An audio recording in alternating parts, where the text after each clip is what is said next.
परी की जादुई 3 लिपस्टिक। समीरा बचपन से ही परियों की कहानी सुनकर बड़ी हुई थी।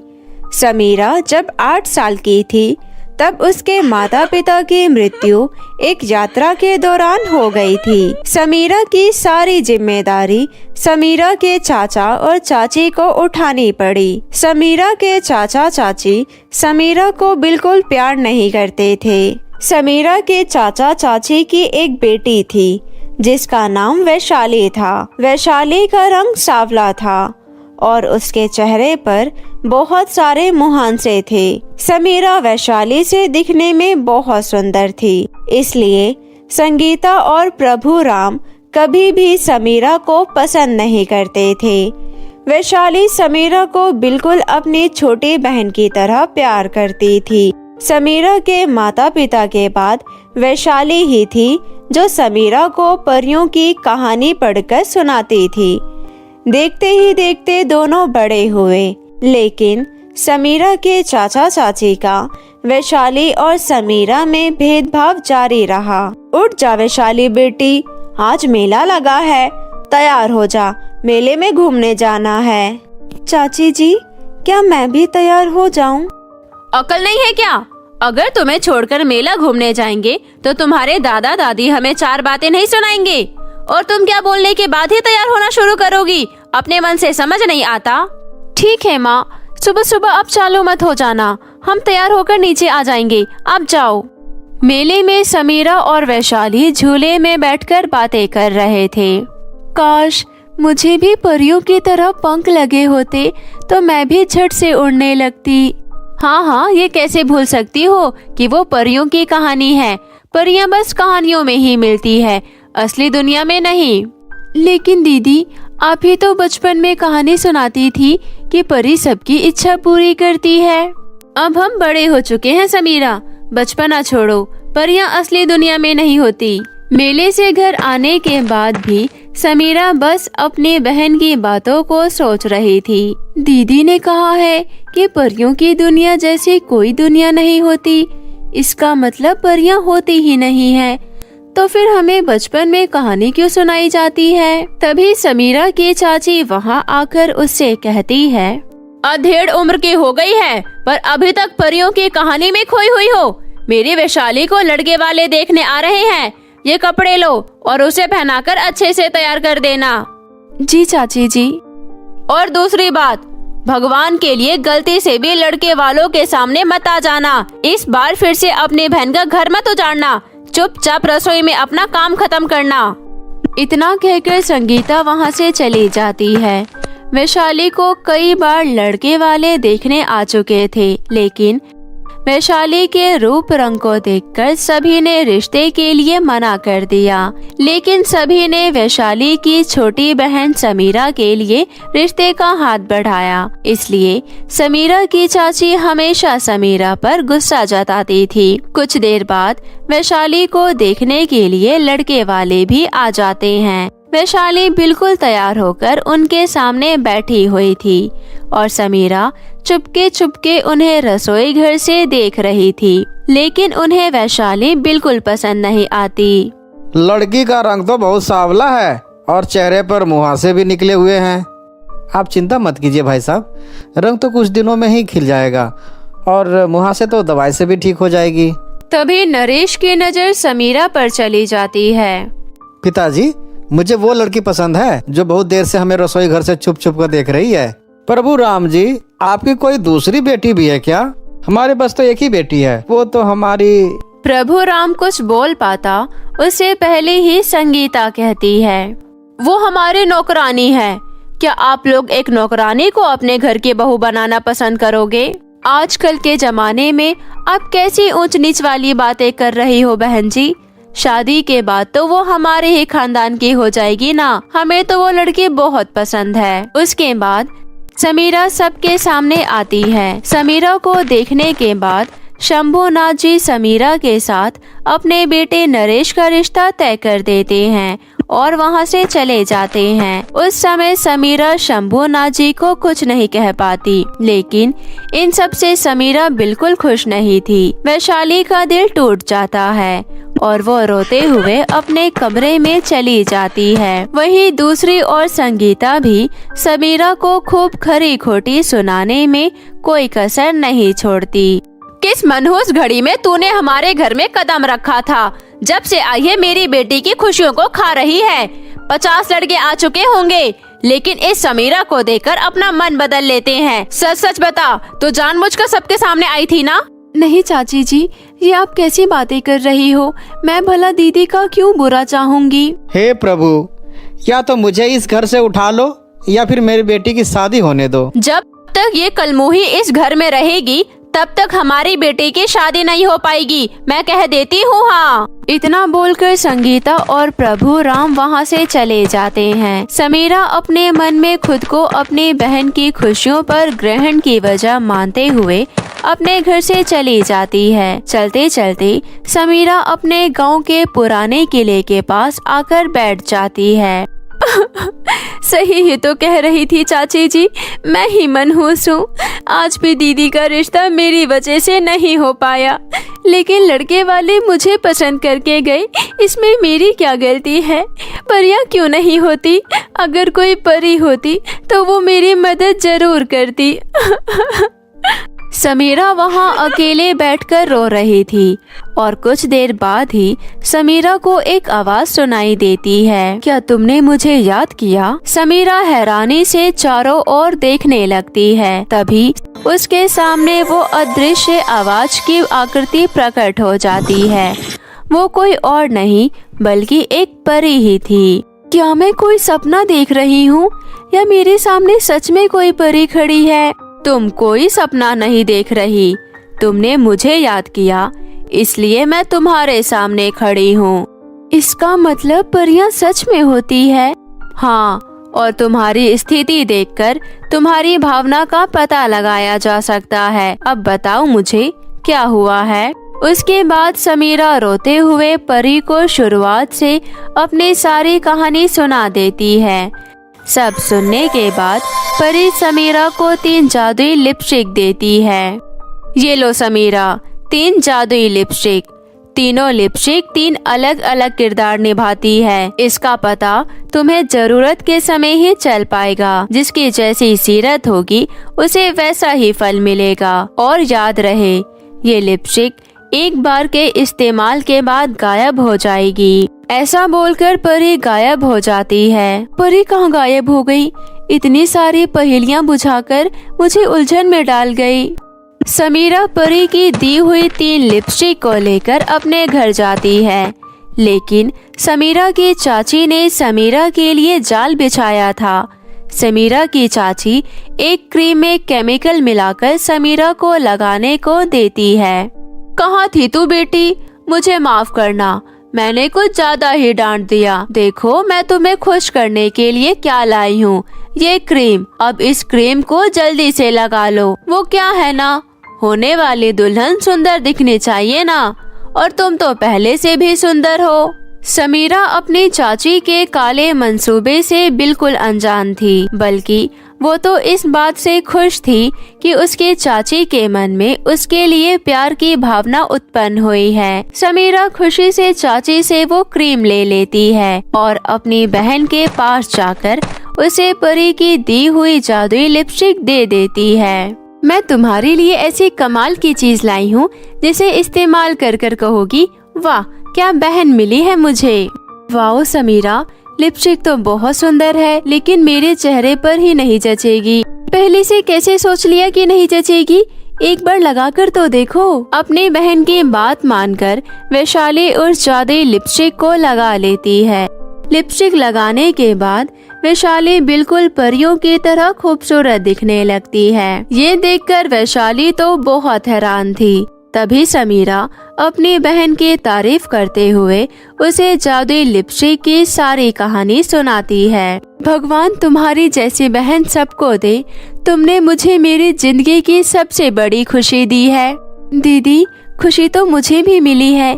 ये देखो, ये क्रीम मुझे चाची जी ने दी है, उन्होंने मुझे इतने प्यार से जो दिया है, इसलिए मैं इसे अपने चेहरे पर बहुत प्यार से लगाऊंगी। ये कहती हुई समीरा अपनी चाची की दी हुई क्रीम को लगा लेती है। अगली सुबह जब समीरा उठती है तो वो देखती है कि उसके चेहरे पर तरह तरह के कील मुहासे हो गए हैं और उसके चेहरे पर काफी दर्द भी हो रहा था। ये देखकर समीरा जोर जोर से रोने लगती है। वैशाली अपनी बहन को चुप कराने में लगी हुई थी। उसे देखकर संगीता मन ही मन सोचकर खूब मुस्कुरा रही थी। मेरी बेटी की खुशियों को अब कोई नजर नहीं लगाएगा। तभी संगीता अपनी बेटी को देखती है। उसकी बेटी तो बहुत सुंदर लग रही थी। बेटी, ये जादू कैसे हो गया? तुम अचानक इतनी सुंदर कैसे हो गई? वो सब छोड़िए माँ, देखिए ना छोटी के चेहरे को क्या हुआ। लेकिन संगीता को समीरा के चेहरे से कोई मतलब नहीं था। वो तो अपनी बेटी की सूरत की खुशी मना रही थी। रात हो जाती है। रात को समीरा एक कोने में बैठकर रो रही थी कि तभी उसे परी की जादुई लिपस्टिक का ख्याल आया और समीरा खुद को आईने में देखकर परी की जादुई लिपस्टिक लगा लेती है। वो लिपस्टिक लगाते ही लिपस्टिक समीरा के हाथ से गायब हो जाती है।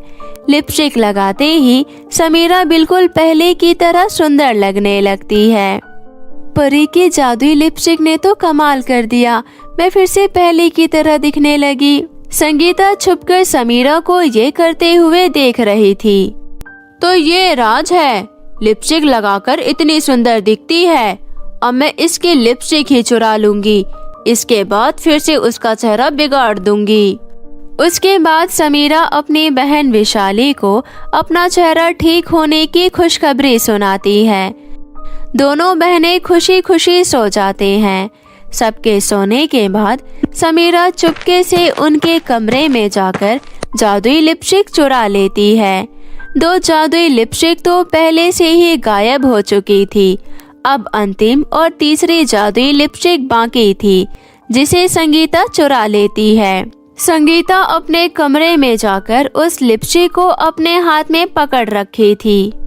उस महारानी का चेहरा तो मैं बाद में भी बिगाड़ सकती हूँ, क्योंकि उसे अपनी चाची से इतना प्यार जो है।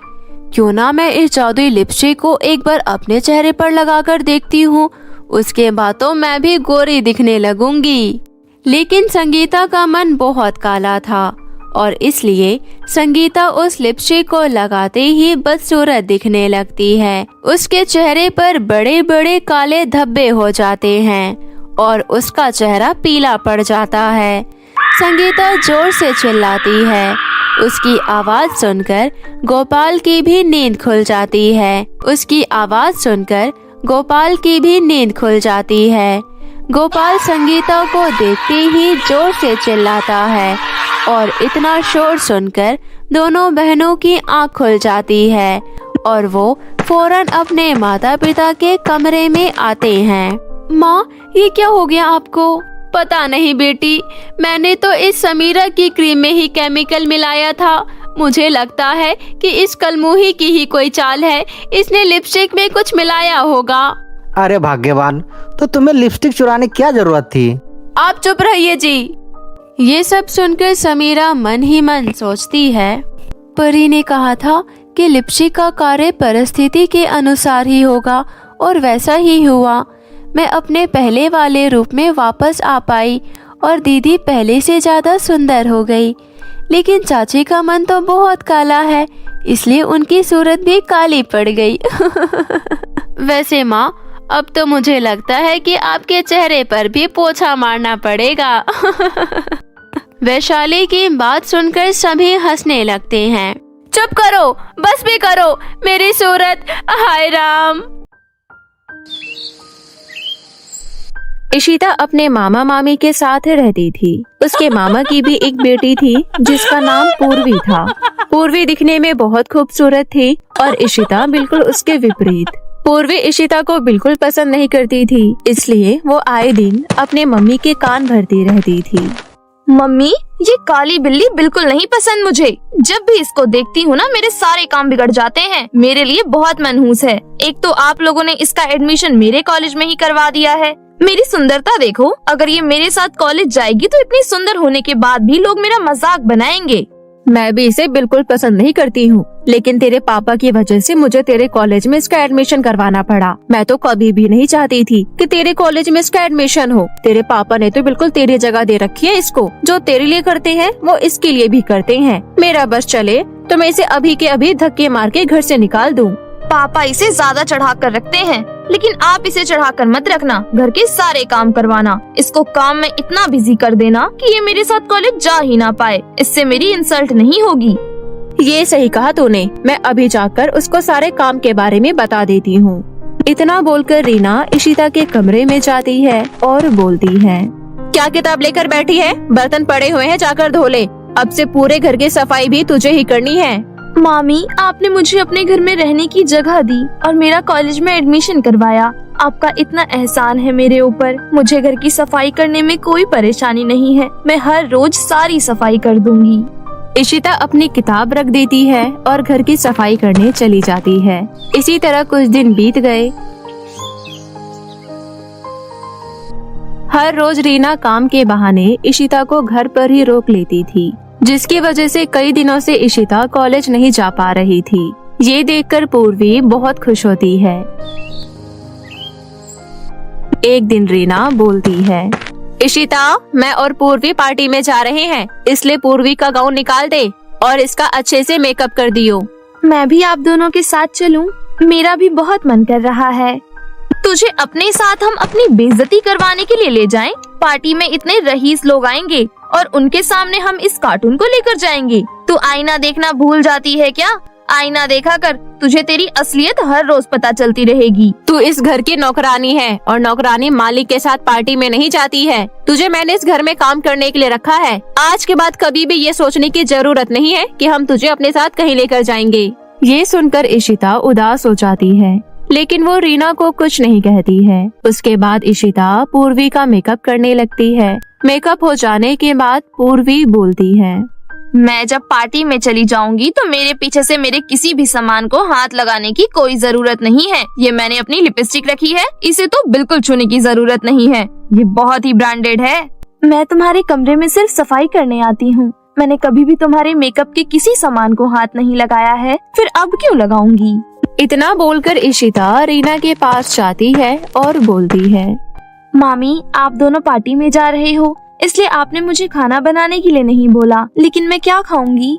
सुबह की 2 रोटी पड़ी है, नमक तेल के साथ खा ले। अलग से तेरे लिए खाना बनाना मैंने जरूरी नहीं समझा। थोड़ी देर बाद दोनों माँ बेटी पार्टी में चले जाते हैं। इशिता उदास होकर 2 रोटी नमक तेल के साथ खा लेती है। अगले दिन इशिता दुकान से चीनी लेने जा रही थी, तभी रास्ते में उसे एक बूढ़ी अम्मा मिलती है। बेटी, मैं अपनी पोती के साथ रहती हूँ। हमारा एक दूसरे के अलावा इस दुनिया में कोई नहीं है। मैंने और मेरी पोती ने 2 दिन से कुछ नहीं खाया है। हमें बहुत भूख लग रही है। इशिता को अम्मा पर बहुत तरस आता है और वो चीनी खरीदने वाले पैसे से अम्मा को खाना खरीद कर दे देती है। अम्मा इशिता को आशीर्वाद देकर वहाँ से चली जाती है। इशिता बिना चीनी लिए घर जाती है। चीनी कहाँ है? चीनी लाने भेजा था ना तुझे? मामी, रास्ते में मुझे एक बेसहारा बूढ़ी अम्मा मिली। उन्होंने और उनकी पोती ने 2 दिनों से कुछ नहीं खाया था, इसलिए मैंने चीनी के पैसों से उन्हें खाना खरीद कर दे दिया। क्या? चीनी के पैसे तो लुटा कर आई है? तेरे बाप ने पैसे कमाए था या तेरी माँ ने? उन्हें तो पहले ही खा गई है। मामी, आप क्यों इतना गुस्सा कर रही हो? मैं तो अच्छा काम करके आई हूँ ना। इतना ही अच्छाई करने का शौक है ना तो खुद कमा कर कर। तूने मेरा नुकसान करवाया है, इसलिए तुझे दोपहर का खाना नहीं मिलेगा। नहीं मामी, मुझे भूख लग रही है। मैंने इतना सारा काम तो किया है ना। ये सब मैं नहीं जानती, तुझे सजा मिलनी चाहिए। अगर मैंने तुझे अभी छोड़ दिया तो बाद में इससे भी ज्यादा लुटा कर आएगी। इशिता रोते हुए अपने कमरे में चली जाती है। माँ, पहले पापा गए और उसके बाद आप मुझे छोड़कर क्यों गई? मुझे आपकी बहुत याद आती है माँ। आपसे मैं जो मांगती थी वो आप मुझे देती थी और यहाँ मुझे खाना भी नहीं सही से मिल रहा है। इससे अच्छा तो मैं मर ही जाती। यहाँ भी तो घुट घुट के मर रही हूँ। यहाँ तो कोई मुझे इशिता बोलता ही नहीं है। उन्होंने तो मेरा नाम ही काली बिल्ली रख दिया है। मुझे बिल्कुल अच्छा नहीं लगता। तभी अचानक इशिता के सामने एक लिपस्टिक प्रकट हो जाती है। लिपस्टिक कहाँ से आई? मैं तो कभी लिपस्टिक का इस्तेमाल नहीं करती हूँ। तभी एक आवाज आती है, इशिता। अरे ये तो माँ की आवाज है। हाँ, मैं तुम्हारी माँ हूँ और लिपस्टिक मैंने ही तुम्हें दिया है। तुम लिपस्टिक लगा लो, उसके बाद इसका कमाल देखना। माँ, मुझे आपसे और बात करनी है। इशिता के इस बात का कोई जवाब नहीं आता है तो इशिता समझ जाती है कि माँ चली गई है। माँ के जाने के बाद इशिता लिपस्टिक लगाती है और लिपस्टिक लगाते ही वो बहुत ज्यादा सुंदर हो जाती है। इशिता खुद को आईने में देखती है और अपना नया रूप देखकर बहुत खुश होती है। अरे वाह, माँ की जादुई लिपस्टिक लगाकर तो मैं बहुत खूबसूरत हो गई। अब मुझे कोई काली बिल्ली नहीं कहेगा। माँ ये दुनिया छोड़कर चली गई है, लेकिन फिर भी मेरा ध्यान रखती है। उसी वक्त रीना और पूर्वी इशिता के कमरे में आती है और इशिता को देखकर दोनों हैरान रह जाती है। अभी थोड़ी देर पहले तो काली बिल्ली जैसी लग रही थी, अचानक इतनी खूबसूरत कैसे हो गई? मुझे सच बता। हाँ मम्मी, अचानक ऐसा क्या हुआ जो इसका रूप इतना बदल गया? ये तो मेरे से भी ज्यादा सुंदर हो गई है। मम्मी कुछ भी करो, लेकिन ये मेरे से ज्यादा सुंदर नहीं लगनी चाहिए। रीना इशिता के हाथ मोड़ देती है और बोलती है, तुझे सुनाई नहीं दे रहा है क्या? मैं तुझसे क्या पूछ रही हूँ? ऐसा क्या हुआ है जो तो खूबसूरत हो गई? रीना इशिता को बहुत मारती है, लेकिन इशिता फिर भी जादुई लिपस्टिक के बारे में नहीं बताती है। रीना मारते मारते थक जाती है। उसके बाद इशिता रोते हुए अपने कमरे में चली जाती है और रीना पूर्वी से कहती है, देखा, मैंने इसकी इतनी पिटाई की, लेकिन फिर भी इसने नहीं बताया। जब ये सो जाएगी तब इसके कमरे में जाकर देखेंगे। रात को इशिता सो जाती है। उसके बाद रीना उसके कमरे में जाती है। रीना को लिपस्टिक नजर आती है। इसके कमरे में लिपस्टिक कहाँ से आई? ये तो लिपस्टिक का इस्तेमाल नहीं करती थी। पूर्वी की लिपस्टिक तो लग नहीं रही है। लगता है इस लिपस्टिक में ही कुछ राज है। रीना लिपस्टिक को लेकर पूर्वी के पास जाती है। पूर्वी, ये लिपस्टिक मुझे इशिता के कमरे से मिली है। मुझे तो लगता है इसी का कमाल है सब कुछ, इसलिए तो इसे लगा ले। पूर्वी लिपस्टिक लगा लेती है। लिपस्टिक पूर्वी पर उल्टा असर करती है और वो काली हो जाती है। ये देखकर रीना रोने लगती है। ये क्या हो गया? अब तो पहले वाली इशिता जैसी हो गई है। रीना के रोने की आवाज सुनकर इशिता बाहर आ जाती है। पूर्वी को देखकर इशिता समझ जाती है कि ये सब कुछ उसकी माँ की दी हुई लिपस्टिक की वजह से हुआ है। मामी, आप मेरे कमरे से लिपस्टिक लेकर आई हो ना? ये कोई मामूली लिपस्टिक नहीं थी जो आपने पूर्वी को लगाने के लिए दे दिया। मैं अच्छे से जानती थी कि पूर्वी पर यह लिपस्टिक उल्टा असर करेगी, इसलिए मैं आपको इसके बारे में नहीं बता रही थी। ये सुनकर दोनों माँ बेटी को अपने किए पर पछतावा होता है और दोनों इशिता से माफी मांगने लगती है। उसके बाद इशिता लिपस्टिक से बोलती है, जादुई लिपस्टिक, मेरी बहन को पहले की तरह कर दो। इन्हें अपनी गलती का पछतावा है और मैं इनको परेशानी में नहीं देख सकती हूँ। अगले ही पल पूर्वी पहले की तरह हो जाती है। उस दिन से सब कुछ ठीक हो जाता है। रीना पूर्वी इशिता को एक जैसा प्यार करती थी और पूर्वी भी अपना सारा वक्त इशिता के साथ बिताती थी। इस तरह इशिता अपने परिवार के साथ हंसी खुशी जीवन व्यतीत करने लगती है।